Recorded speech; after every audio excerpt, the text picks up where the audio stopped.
Fouseynou Cissé reçoit la médaille de courage par le préfet de Paris, Laurent Nunez. Suivons ensemble. Likez, abonnez-vous pour ne rien rater de l'actualité en temps réel.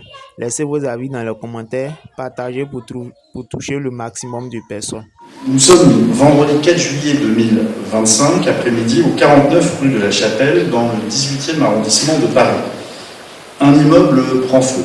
Au 6e étage, les deux familles voisines des appartements 602 et 603, prises au piège de l'épaisse fumée qui les menace, ont ouvert dans un instinct de survie leur porte-palière pour tenter de fuir, mais en vain, en vain. Elles se rabattent ensemble dans l'un des deux logements.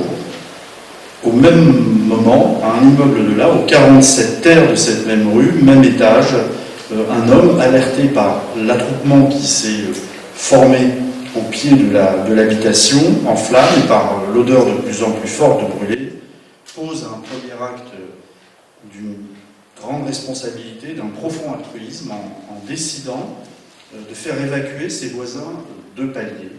Pénétrant chez l'un d'eux, il aperçoit depuis la fenêtre les familles sinistrées de l'immeuble d'à côté. Deux femmes s'efforcent de faire dépasser la tête de plusieurs enfants par-dessus le garde-fou pour leur permettre, tant bien que mal, de respirer l'air à l'extérieur.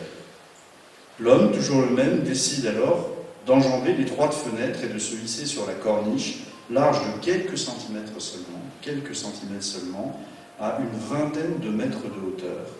Plus rien ne le retenant du vide que son seul équilibre et un indéniable courage, et ce pour extraire les victimes piégées par l'incendie. Il évacue tour à tour 1, 2, 3, 4, puis 5 et 6 personnes. Ces 6 personnes, ce sont les deux mères de famille des appartements 602 et 603, ainsi que leurs 2 enfants respectifs. 2 d'entre eux ne sont encore que des bébés, le plus jeune est âgé d'à peine 5 mois, et tous sont indemnes. L'homme, ce héros du 4 juillet 2025, c'est vous, monsieur Fouseynou Cissé.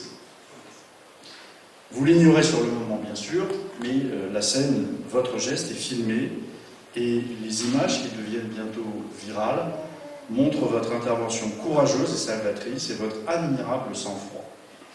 Elle raconte aussi l'histoire d'une main tendue, littéralement, dans la détresse et le danger. Une scène où, à l'instinct de vie des uns, répond le réflexe fraternel d'un autre. Là, au milieu des flammes, la lueur est étincelante de la plus authentique humanité. Et soudain, le geste désintéressé devient digne du plus grand intérêt. Soudain, l'élan anonyme devient chose nationale.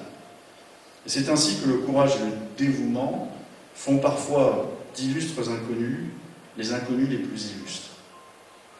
Par ce geste de courage, par cet acte de dévouement, la République française est fière aujourd'hui de vous témoigner sa reconnaissance. Derrière elle, vous l'avez sans doute ressenti, c'est toute une cohorte de citoyens qui, touchés par les images de votre bravoure, s'est montrée impatiente de vous voir honoré à votre juste mérite. La clameur publique ne poursuit pas toujours les malfrats, elle désigne aussi parfois le bienfaiteur. Réjouissons-nous que notre société sache aussi se montrer prompte à dénoncer ce bien et à nommer le bon. Là où la solidarité trop souvent se tait, là où l'altruisme se voile et l'humanité parfois se dérobe, des citoyens anonymes acceptent encore, comme vous, de lier leur destin à un inconnu, insemblable, à un prochain. Et nous en sommes de temps à autre ici, à la préfecture de police, les témoins. Cela mérite notre franche admiration et notre respect le plus sincère, sans détour, sans concession. Ainsi me revient-il aujourd'hui de vous remettre cette distinction républicaine, et si je me réjouis tout particulièrement de me voir confier cette charge et de pouvoir l'accomplir entre ces murs, c'est parce qu'elle détient pour le préfet de police que je suis, mais surtout pour les forces de sécurité et de secours que j'ai l'honneur de commander, une force symbolique très singulière. Car la préfecture de police rassemble des femmes et des hommes qui, chaque jour et chaque nuit, protègent les vies en risquant la leur. Porter assistance aux victimes jusqu'au mépris de soi-même, c'est la mission des professionnels qui servent cette maison, et c'est même leur devoir. Ils en ont fait un métier, une vocation, un sacerdoce. J'en suis le témoin quotidien, nos policiers et nos pompiers font le maximum, et pourtant, Il arrive que ce maximum ne puisse pas tout. Voilà pourquoi la préfecture de police est si attachée à défendre ce que nous appelons ici le continuum de sécurité, le continuum de secours, ce pari humble et gagnant que la coopération grandissante avec d'autres forces vives peut nous aider à relever la tâche exigeante et difficile qui est la nôtre. Policiers municipaux, agents de sécurité privée, associations de sécurité civile, il n'y a jamais trop de maillons sur la chaîne du secours. Monsieur Cissé, en suppléant l'engagement de nos soldats du feu, en prolongeant leur infini dévouement, vous avez rejoint ce continuum et vous en avez été ce jour-là un maillon fort et très précieux. Je puis vous assurer que les forces de police et de secours placées sous mon autorité ne pourront jamais leurs efforts, mais vous, en relayant ces efforts acharnés, vous les avez comme décuplés. Sauver ou périr, c'est la devise de nos pompiers. L'engagement mûri qu'ils prennent lorsqu'ils intègrent la brigade des sapeurs-pompiers de Paris, et vous, comme par réflexe, confiez-vous, vous avez spontanément décidé de la faire vôtre. À nos forces de sécurité et de secours, témoins trop réguliers de l'horreur et du pire, votre geste rappelle enfin, s'il le fallait, que l'humanité est aussi pavée de bonnes intentions et que notre société reste capable du meilleur, loin de tout défaitisme et de toute capitulation. Alors peut-être comprenez-vous mieux pourquoi nous sommes aujourd'hui sensibles à pouvoir ici vous exprimer au nom de nos autorités toute notre gratitude.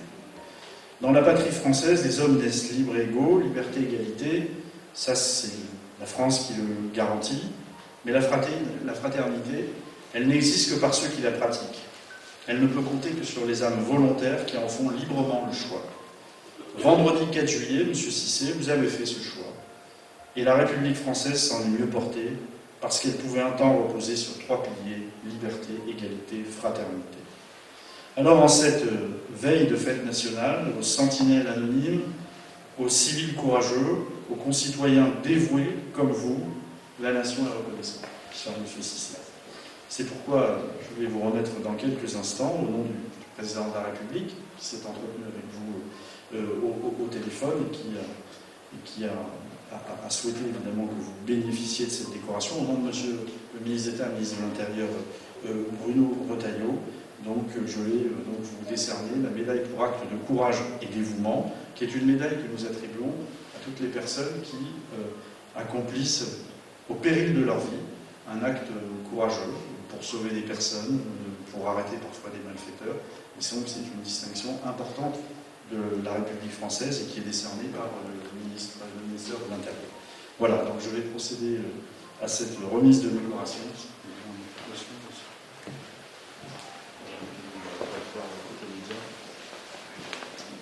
C'est bon pour les médias?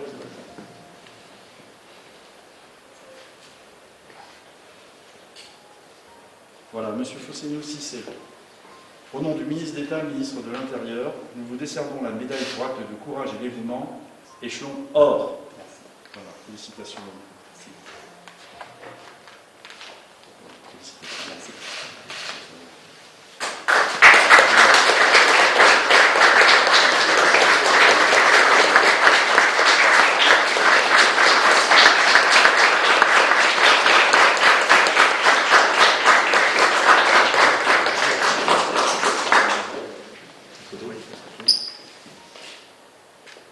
Merci à vous.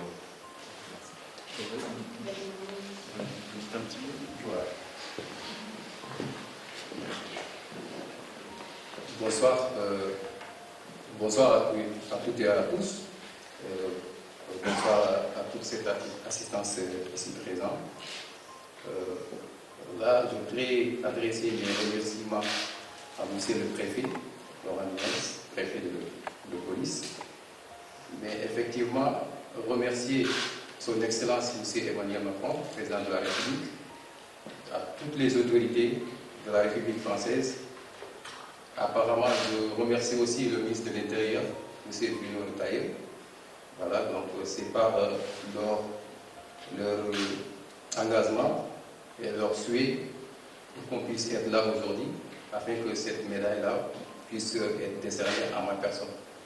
Donc je vous remercie bien et je remercie toute la famille ici présente, mes proches, les amis, le commandant aussi des sapeurs-pompiers qui est ici présent, et monsieur le délégué, monsieur l'adjoint de la maire de Paris, Madame Hidalgo, que j'ai rencontrée d'ailleurs. Je la remercie pour la médaille qu'elle m'a attribuée, la médaille de merveille que j'ai reçue le jeudi dernier. Et je remercie tout le monde, les journalistes. Et je remercie aussi mon second. C'est parce que c'est lui qui m'a secondé à faire cet acte-là. Donc c'est lui qui m'a aidé. À chaque fois que je passais, les bébés de l'autre fenêtre, c'est lui qui les retenait. Donc c'est lui, c'est le réceptionnaire quoi, en fait. Voilà, je le remercie assez. Je remercie aussi des filles qui ont pu filmer cette vidéo-là à notre insu pour que ça puisse se propager partout dans les réseaux sociaux et dans les médias. Franchement, je leur dis merci, même si elles n'étaient pas là, elles ne sont pas là, du moins. Voilà, donc je remercie tout le monde et je remercie encore M. Laurent de votre. Merci à vous. Merci beaucoup.